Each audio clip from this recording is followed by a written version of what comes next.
ఈరోజు ఏం చేద్దాం? ఈరోజు స్పెషల్ బీరకాయ తొక్కలతో పచ్చడి. అవునండి, బీరకాయ తొక్కలతో పచ్చడి సూపర్గా ఉంటుంది. మీరు ఒకసారి ట్రై చేయండి. మా చింతలు చూపిస్తుంది, చూసేయండి. ముందుగా ప్యాన్ పెట్టి ఆయిల్ పోసి పచ్చిమిరపకాయలు వేసేయండి. పచ్చిమిరపకాయలు బాగా మగ్గిన తర్వాత మనం ముందుగా నీట్గా క్లీన్ చేసి పెట్టుకున్న బీరకాయ తొక్కలను కూడా అందులో వేసి బాగా ఫ్రై చేయాలి. మూత పెట్టి బాగా మగ్గిన తర్వాత అందులో టమాటా ముక్కలు వేసి వాటిని కూడా బాగా మగ్గబెట్టాలి. ఆ తర్వాత రుచికి సరిపడా ఉప్పు వేసుకొని పక్కన ఉంచుకోవాలి.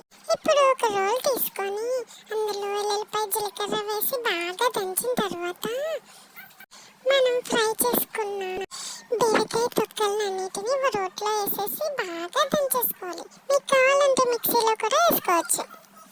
బాగా దంచుకున్న పచ్చడిని ఒక గిన్నెలో వేసుకొని మీరు కావాలంటే తాలింపు వేసుకోవచ్చు, లేకపోతే అలా కూడా తినేయచ్చు.